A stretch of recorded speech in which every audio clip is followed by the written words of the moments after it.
morning to followers. Binabati ko po kayo ng magandang umaga sa walang sawa po at sa aking mga video. Binabati ko po kayo ng magandang umaga. Nandito po ako ngayon sa Muntinlupa upang maghanap buhay na naman. Ayun na, nangangaway na aking helper. Tatay na naman dito.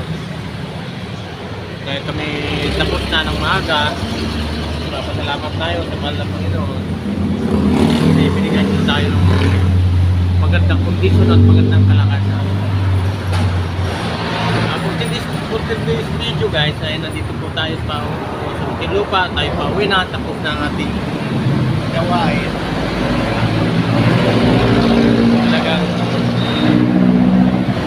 napakabuti po ang Panginoon. Kasi hindi po niya tayo pinahirapan sa ating bili.